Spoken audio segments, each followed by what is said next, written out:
नमस्कार, राधे राधे। आप सभी का स्वागत है जीनियस कोचिंग क्लासेस के यूट्यूब चैनल पर। हम सभी जो है साथ में करंट अफेयर मिलकर पढ़ेंगे। जो भाई पहला क्वेश्चन है 25 जुलाई का, वो हम देख लेते हैं। सभी ध्यान से पढ़ें। पहला क्वेश्चन क्या है? हाल ही में ओलंपिक ऑर्डर से सम्मानित होने वाले दूसरे भारतीय कौन बने हैं? इसके ऑप्शन आपके सामने है। पहला अभिनव बिंद्रा, फिर है लिएंडर पेस, फिर तीसरा है विजय अमृतराज, फिर चौथा ऑप्शन है पंकज आडवाणी। क्या है? पंकज आडवाणी। अब बताइए इसका आंसर क्या हो सकता है, अगर किसी को पता है तो। चलिए, इसका जो आंसर है वो अभिनव बिंद्रा। क्या है? अभिनव बिंद्रा जो है भाई, ये इस पुरस्कार को पाने वाले दूसरे भारतीय बन गए हैं। कौन सा पुरस्कार है? Olympic order. इससे जो सम्मानित होने वाले पहली भारतीय कौन थी? हमारी प्राइम मिनिस्टर इंदिरा गांधी जी। ठीक है, पहले उनको ये मिला था, ये वाला अवार्ड ओलंपिक ऑर्डर। अब दूसरा अवार्ड भारतीय कोई व्यक्ति है जिसको प्राप्त हुआ है, उसका नाम क्या है? अभिनव बिंद्रा।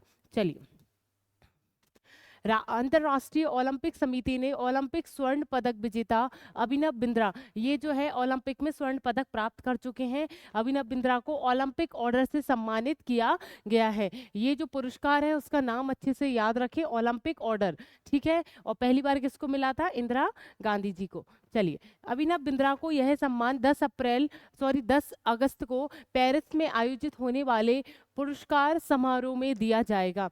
ठीक है, कहाँ पर दिया जाएगा? पेरिस में दिया जाएगा। 10 अगस्त को जो है एक पुरस्कार समारोह रखा गया है पेरिस में, वहां पर अभिनव बिंद्रा को सम्मानित किया जाएगा। अभिनव बिंद्रा यह सम्मान पाने वाले दूसरे भारतीय हैं। चलिए, पहली बार किसको मिला था? इंदिरा गांधी जी को। 1983 में जो है ये पुरस्कार उन्होंने प्राप्त किया था। भारत के खेल मंत्री कौन है? आप सभी को पता है, मनसुख मंडाविया। कौन है भाई? मनसुख मंडाविया जो है खेल मंत्री, अभी तत्कालिक सरकार के जो है मंत्री हैं। चलिए, दूसरा क्वेश्चन है, हाल ही में PR श्रीजेश ने पेरिस ओलंपिक के बाद संन्यास की घोषणा की है। इनका संबंध किस खेल से है? इसके ऑप्शन आपके सामने हैं। हॉकी, दूसरा ऑप्शन है फुटबॉल, फिर है क्रिकेट, टेनिस। बताइए इसका आंसर क्या हो सकता है? इसका आंसर अगर किसी को पता है तो बताएं। चलिए, ये जो है भाई, ये कहाँ के भाई, किस किस खेल से संबंधित है? ये हॉकी से संबंधित है। किस खेल से संबंधित है? हॉकी से। श्रीजेश, ये जो ओलंपिक होने वाला है पेरिस ओलंपिक, आप सभी को पता है कि 26 जुलाई से जो है स्टार्ट होने वाला है, और ये जो है अगस्त तक चलने वाला ये एक जो है ओलंपिक प्रोग्राम है जो पेरिस में होने वाला है। और अभी जो है श्रीजेश, जो हमने अभी पढ़ा, PR श्रीजेश जो है इसके बाद जो है संन्यास लेने वाले हैं, और ये जो है हॉकी से संबंधित है। श्रीजेश जो है हॉकी खेल से संबंधित हैं। अब इनकी उपलब्धियां हम देख लेते हैं कि 2014 में एशियाई खेल में इन्होंने स्वर्ण पदक प्राप्त किया। 2018 में एशियाई खेलों में जो है इन्होंने कांस्य पदक, और जो 2012 के राष्ट्रीय मंडल खेल है उसमें जो है रजत पदक, और टोक्यो 2020 ओलंपिक में कांस्य पदक इन्होंने प्राप्त किया है। अब भाई सम्मान इनको कौन कौन से प्राप्त हैं? मेजर ध्यानचंद खेल पुरस्कार जो है इनको 2021 में मिला, और FIH, एक मिनट रुकिएगा, FIH इंटरनेशनल हॉकी फेडरेशन, जो goalkeeper of the year जो मिला है उनको 21-22 के लिए मिला है। और तीसरा जो है भाई, world game athlete of the year जो मिला है 2021 में इनको प्राप्त हुआ है। तो इससे जो है 3 सम्मान इनको जो है प्राप्त हो चुके हैं। मेजर ध्यानचंद्र जो है खेल रत्न पुरस्कार जो मिला है 2021 में, और जो है गोलकीपर वाला जो है उनको मिला है 2021 में। फिर जो मिल गया है world game athlete of the year जो है वो 21 में इनको प्राप्त हुआ है। और मेजर ध्यानचंद्र की जो है भाई, पहले राजीव गांधी सबसे ऊंचा जो है खेल रत्न पुरस्कार होता था, उसी का नाम बदल के जो है मेजर ध्यानचंद्र खेल रत्न पुरस्कार कर दिया गया है। और जो है हम जो खेल दिवस मनाते हैं, स्पोर्ट्स डे मनाते हैं, वो कब मनाते हैं भाई? 29 अगस्त को। चलिए, अगला क्वेश्चन है, सियाचिन में ऑपरेशनल रूप से तैनात होने वाली भारतीय सेना की दूसरी महिला अधिकारी कौन बनी है? इसके ऑप्शन आपके सामने हैं। प्रीति रजक, दूसरा है सुमन कुमारी, फिर है भाई अनामिका राजीव, सुप्रीता सीटी। बताइए इसका आंसर क्या हो सकता है। सियाचिन में ऑपरेशनल रूप से जो है वो तैनात होने वाली एक महिला है। भारतीय वायुसेना की दूसरी महिला अधिकारी कौन बनी है, और इनका नाम जो है सुप्रीता सीटी जो है ये वहां पर तैनात हो चुकी हैं। कैप्टन सुप्रीता सीटी भारतीय सेना की दूसरी महिला अधिकारी और सेना वायु रक्षा कोर की पहली महिला अधिकारी बनी है। देखिए भारतीय वायुसेना की जो है भाई दूसरी अधिकारी वहां पर तैनात हुई हैं, उनका नाम क्या है, सुप्रीता। और भाई यह जो है सेना वायु रक्षा कोर, सेना वायु रक्षा कोर की जो है पहली महिला अधिकारी कौन बन गई हैं, सुप्रीता, जिन्होंने सियाचिन में ऑपरेशनल रूप से तैनात किया गया है। इनको जो है सियाचिन में, आप सभी को पता हो सियाचिन ग्लेशियर जो है भाई वहां पर जो है इनको तैनात किया गया है। ये हिमालय की काराकोरम, पूर्वी काराकोरम में जो है ये स्थापित है सियाचिन, और जो है ये चीन और जो है पाकिस्तान, यहाँ पर जो है ये काराकोरम मान लीजिए, ठीक है। यहाँ पर जो है चाइना, ये जो दिख रहा है आपको, ये जो मैंने लाइन बनाई है, इन्होंने जो चाइना पाकिस्तान इकोनॉमिक कॉरिडोर बनाया गया है। ये जो है चाइना और पाकिस्तान के बीच में जो है चाइना और पाक जो है इकोनॉमिक कॉरिडोर बनाया गया है, और जो है यहाँ से टच होके गुजरता है, तो वहीं पे जो है सियाचिन में इनका जो है इनको तैनात किया गया है। इनका नाम क्या है, सुप्रीता। चलिए ये दूसरी महिला है, और सेना वायु रक्षा कोर की ये पहली महिला अधिकारी है। और इससे पहले जो है भाई पहली महिला तो हमने देख ली, दूसरी महिला हमने देख ली। पहली महिला का नाम क्या है, शिवा चौहान, जो सियाचिन में ऑपरेशनल रूप से ये तैनात अधिकारी थी, शिवा चौहान। अब दूसरी का नाम है प्रीता। सियाचिन ग्लेशियर हिमालय की पूर्वी काराकोरम रेंज में स्थित है। ऑपरेशन मेघदूत जो है ये चलाया गया था 1984 में, ये चलाया गया था ऑपरेशन मेघदूत। अब नुब्रा नदी सियाचिन ग्लेशियर से निकलती हैं। अच्छा क्वेश्चन है, नुब्रा नदी भाई कहाँ से निकलती है, नुब्रा नदी जो निकलती है सियाचिन ग्लेशियर से निकलती है। अब चौथा क्वेश्चन है, आगामी नवंबर 2024 के चुनाव के लिए राष्ट्रपति पद की दौड़ से हटने के बाद राष्ट्रपति जो बाइडेन ने राष्ट्रपति पद की उम्मीदवार के रूप में किसे समर्थन दिया है। अब जो भाई जो बाइडेन जो है वो अब राष्ट्रपति की जो है उम्मीदवार नहीं है, अब उन्होंने ये दौड़ छोड़ दी है। अब अन्य कोई और जो राष्ट्रपति की दौड़ में है या उम्मीदवार जो खड़े हुए हैं राष्ट्रपति के उसमें, तो वो किसके समर्थन में है ये आपसे पूछा गया है। कमला हैरिस जो है इनके समर्थन में है जो बाइडेन। और आप कमला हैरिस को जानते होंगे, ये भारतीय मूल की महिला है, ये अमेरिका की जो है उपराष्ट्रपति हैं। ये राष्ट्रपति की उम्मीदवार के रूप में इस बार दिखाई दे रही हैं, और जो बाइडेन इनका फुल टू सपोर्ट में है कि भाई इनको राष्ट्रपति बनना चाहिए। अमेरिकी राष्ट्रपति जो बाइडेन आगामी नवंबर चुनाव, एक मिनट रुकिएगा, हाँ, चुनाव के लिए राष्ट्रपति पद की दौड़ से हट गए हैं, और उपराष्ट्रपति कमला हैरिस को जो है राष्ट्रपति की उम्मीदवार के रूप में समर्थन किया है। तो मैंने आपको बता दिया है, कमला हैरिस का फुल टू सपोर्ट है, किसका भाई, अभी जो तत्काल में राष्ट्रपति हैं जो बाइडेन के। चलिए, और ये अभी जो है कमला हैरिस जो है उपराष्ट्रपति के तौर पर वहां पर कार्यरत है अमेरिका में। अब देखिए इसकी राजधानी वॉशिंगटन डीसी, ये हमें को पता है, सभी को पता है कि अमेरिकी डॉलर जो है इसकी मुद्रा है, और राष्ट्रपति जो है जो बाइडेन है, उपराष्ट्रपति कौन है, कमला हैरिस। अब स्टार्टअप फंडिंग वैश्विक रैंकिंग 2023 में अमेरिका शीर्ष पर रहा है। ये हमने 10 बार क्वेश्चन पढ़ लिया है।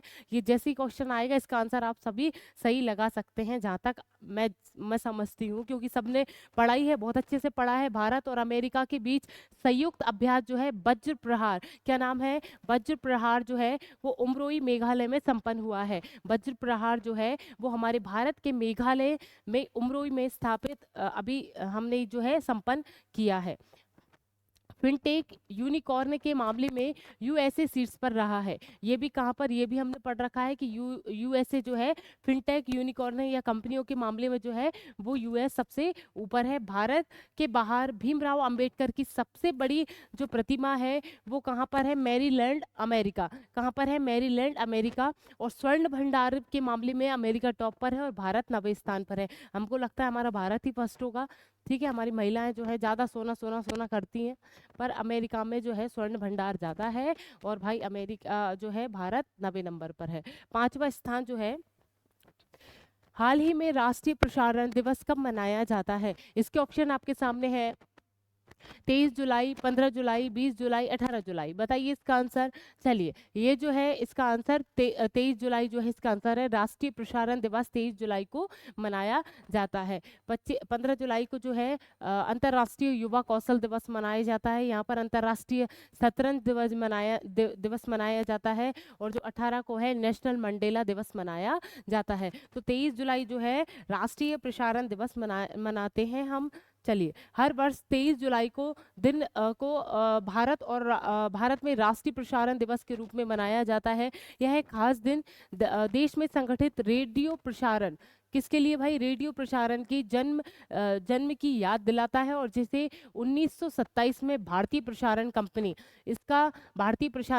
जो है इसकी स्थापना की गई थी, उसी के उपलक्ष्य में जो है हम राष्ट्रीय प्रसारण दिवस मनाते हैं। और 23 जुलाई को हम ये संपन्न करते हैं हर बार। और किसकी याद में, रेडियो प्रसारण की याद में। और उसी के साथ जो है हमारी ये कंपनी की स्थापना हुई थी, IBC, इसका फुल फॉर्म क्या है, भारतीय प्रसारण कंपनी। इसी की याद में हम ये दिवस मनाए जा रहे हैं। यह दिन भारत के विकास, शैक्षणिक पहुंच और सांस्कृतिक संरक्षण में प्रशासन द्वारा निभाई गई महत्वपूर्ण भूमिका का प्रसार डालता है। चलिए आगे बढ़ते हैं। छठवां क्वेश्चन है, PM मोदी ने यूनेस्को को कितनी राशि देने की घोषणा की है। इसके ऑप्शन आपके सामने है, $20 लाख, $10 लाख, $8 लाख और $5 लाख। बताइए इसका आंसर क्या है। और इसका जो आंसर है वो है $10 लाख। अभी जो है हमारे भारत में जो है 46वें सत्र की जो है मेजबानी कौन कर रहा है, भारत, या अध्यक्षता कौन कर रहा है, भारत कर रहा है। उसी के लिए जो है भाई ये जो है पैसे डोनेट किए हैं या दिए हैं। प्रधानमंत्री नरेंद्र मोदी ने वैश्विक स्तर पर खास तौर पर ग्लोबल साउथ विरासत संरक्षण को बढ़ावा देने के लिए यूनेस्को विश्व विरासत केंद्र को भारत की ओर से $10 लाख का जो है योगदान की घोषणा कर दी है। और इसका जो आयोजन 46वें सत्र का आयोजन होना है यूनेस्को का, वो जो स्थापित होगा वो कब होगा भाई, वो हमारे भारत की दिल्ली में स्थापित ये आयोजन होने वाला है। इस बार ये समारोह होने वाला है 46वां सत्र यूनेस्को का, वो दिल्ली के मंडपम में होगा। ठीक है, नई दिल्ली के मंडपम, ये वेरी मोस्ट क्वेश्चन हो गया, कहाँ पर भाई, भारत के दिल्ली में ये आयोजित होने वाला है 46वां सत्र किसका, यूनेस्को का। चलिए, यूनेस्को की स्थापना 16 नवंबर 1945, पेरिस फ्रांस इसका मुख्यालय है। और इसके निर्देशक हैं आड्रे एजोले। क्या नाम है, आड्रे एजोले जो है इनके महानिर्देशक हैं। और यूनेस्को में जो है 42 स्थल हमारे भारत के हो चुके हैं। यूनेस्को की विश्व धरोहर में शामिल 42 हमारे भारत के स्थल। और अभी जो है आपको पता है गरबा भी जो है शामिल कर लिया गया है। पश्चिम बंगाल की जो पूजा है उसको भी जो पूजा होती है, दुर्गा माँ की पूजा होती है, उसको भी शामिल कर लिया गया है। और अभी जो 42वां तत्काल में जो 42वां स्थापना की गई है या स्थल को शामिल किया गया है, वो कर्नाटक का होयसल मंदिर है। कर्नाटक का 42वां स्थल जो है वो कर्नाटक का होयसल स्थल को जो है यूनेस्को ने शामिल किया है। 7वां क्वेश्चन है, केरल के बाद दूसरे राज्य के स्वामित्व वाले ऑडियो विजुअल प्लेटफॉर्म का नाम बताइए जिसका हाल ही में मेघालय राज्य सरकार द्वारा अनावरण किया गया है। इसके ऑप्शन आपके सामने हैं, अपना मेघालय, दूसरा है हेलो मेघालय, फिर है नमस्ते मेघालय और समृद्ध मेघालय। बताइए इसका आंसर। चलिए, इसका जो आंसर है वो है हेलो मेघालय। इस क्वेश्चन को हम शॉर्ट में बोल सकते हैं कि किसने अपना स्वयं का OTT प्लेटफॉर्म स्थापित किया गया है। इसको हम क्या बोल सकते हैं, OTT प्लेटफॉर्म। ठीक है, OTT प्लेटफॉर्म जो है वो मेघालय ने अभी लॉन्च किया है, उसका नाम क्या है, हेलो मेघालय। इससे पहले जो है केरल ने कर दिया था और इसका नाम क्या है, सी स्पेस। केरल ने जो है भारत का पहला OTT प्लेटफॉर्म केरल ने ही स्थापित किया, उसके बाद मेघालय ने किया है। और मेघालय का जो है वो हेलो मेघालय प्लेटफॉर्म का नाम है और केरल का नाम क्या था, सी स्पेस। चलिए आगे बढ़ते हैं। हेलो मेघालय केरल के बाद दूसरा राज्य स्वामित्व वाला ऑडियो विजुअल प्लेटफॉर्म है। इस मंच का उद्देश्य सीमित पहुंच या छोटे बाजार वाली क्षेत्रीय भाषाओं को सामग्री को बढ़ावा देना। ठीक है, जो जहाँ तक हम पहुँच नहीं पा रहे वहाँ तक जो है सरल भाषाओं तक उसका आवागमन सरल करना, चीज़ें अच्छे तरीके से पहुँचाना, भाषाओं का बहुआयामी होना, ये इसका एक मेन उद्देश्य है।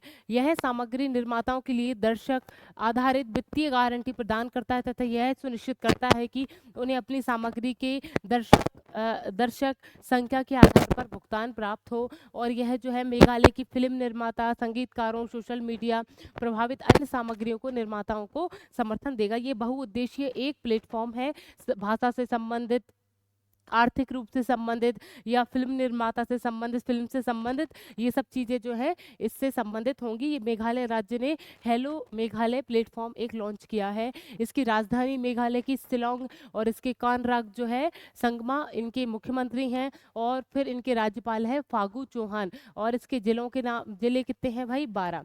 मेघालय में 12 जिले स्थापित हैं। 8वां क्वेश्चन है, 2024 में अखिल भारतीय फुटबॉल महासंघ का प्लेयर ऑफ द ईयर पुरस्कार किसने जीता है? इसके ऑप्शन आपके सामने है। पहला है ललियान जू आला चांगते, दूसरा है इंदुमती काथीरेशन, तीसरा है सुनील छेत्री छेत्री, फिर है बोथ ए एंड बी। तो जो है बोथ ए एंड बी इसका आंसर सही है। तो कौन है भाई? ललियान जुआल चांगते और इंद्रुमथी काथीरेशन जो है इसका आंसर है। अब देख लेते हैं हम ऑल इंडिया फुटबॉल फेडरेशन की स्थापना जो हुई थी 1937 में हुई थी। 23 जून 1937 में इसकी स्थापना, मुख्यालय नई दिल्ली, और अध्यक्ष कौन है? कल्याण चौबे। ये तो भैया हमारे भारत की फुटबॉल फेडरेशन हो गया। अब भाई जो फीफा आप सभी को पता है विश्व स्तर पर काम करता है, उसकी स्थापना कहाँ हुई थी भाई? 1904 में इसकी स्थापना हुई थी फीफा की। चलिए, नवा क्वेश्चन है, हाल ही में जारी रिपोर्ट के अनुसार देश का कितना प्रतिशत क्षेत्र वन आरक्षित है? इसके ऑप्शन आपके सामने है। 21.71, 20.69%, फिर है 19.65%, 18.20%। इसका जो आंसर है भाई वो 21.71% जो है इसका आंसर है। अब देख लीजिए, केंद्रीय पर्यावरण, वन एवं जलवायु परिवर्तन के राज्य मंत्री की बात कर रहे हैं, तो कीर्ति वर्धन ने जो है वर्धन सिंह ने जो है ये जानकारी दी है कि भाई देश में जो है 7,13,779 वर्ग किलोमीटर में जो है वन आरक्षित हैं। ये जानकारी उन्होंने दी है। ठीक है, और बाकी इसमें कुछ जानने की आवश्यकता है नहीं। और आपको ये तो हमने राज्य मंत्री के बारे में बात कर ली। केंद्रीय मंत्री कौन है? केंद्रीय मंत्री, कैबिनेट के मंत्री कौन है भाई? मुख्य रूप से वो हैं भूपेंद्र यादव। हम सब ने पढ़े थे, आप सभी को याद होंगे। ये राज्य मंत्री हैं कीर्ति वर्धन। चलिए, अब हम आगे बढ़ते हैं। भारत की वन स्थिति रिपोर्ट, भारतीय वन सर्वेक्षण जो है देहरादून उत्तराखंड में स्थित है। ये जो है रिपोर्ट जारी, अब ये रिपोर्ट के जरिए ही तो पता चला कि इतने वन है। ठीक है, और कितने परसेंट? तो 21.71% जो है वो वन है। तो ये किस रिपोर्ट के द्वारा जारी होता है? ये भारत के रिपोर्ट, भारत किसके द्वारा, सॉरी, ये रिपोर्ट जो है भारतीय वन सर्वेक्षण के द्वारा ये रिपोर्ट जारी करता है। 2 वर्षीय है, ये 2 वर्षीय जो है ये रिपोर्ट जारी करता है भारतीय वन सर्वेक्षण। ये कहाँ पर है? देहरादून। और देहरादून कहाँ पर है? उत्तराखंड में ये स्थापित है। तो ये वेरी मोस्ट क्वेश्चन हो गया, इसको आप अच्छे से याद रखें।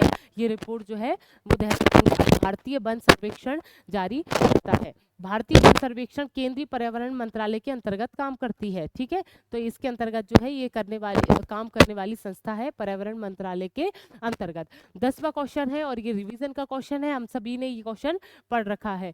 किस भारतीय युद्धपोत की मदद से ओमान तट के पास से भारतीयों को बचाया गया? इसके ऑप्शन आपके सामने है। INS तेज, INS विक्रांत, INS संध्यांग, और फिर लास्ट है INS महेंद्रगिरी। इसका जो आंसर है वो आप सभी ने पढ़ रखा है और आप सभी को याद भी होगा। INS तेज के द्वारा जो है ओमान के तट पर से जो है कुछ भारतीयों को बचाया गया है और कुछ श्रीलंका के जो व्यक्ति हैं उनको बचाया गया है। इसकी मदद से 8 भारतीय और 1 श्रीलंकाई को बचाया गया है। बता दें कि हाल ही में कोमोरोस ध्वज वाले तेल टैंक MT फाल्कन प्रेस्टीज पर सवार थे, जो हाल ही में ओमान तट पर डूब गया था। ओमान तट पर जो है एक जहाज डूब गया था, उसमें 8 भारतीय और 1 श्रीलंका का व्यक्ति था, उसको जो है बचाया गया है। किसके द्वारा? INS तेज के द्वारा। ठीक है, चलिए, ये लास्ट क्वेश्चन था। और जो ओमान की राजधानी है वो मस्कट जो है इसकी राजधानी है, और मुद्रा है ओमानी रियाल।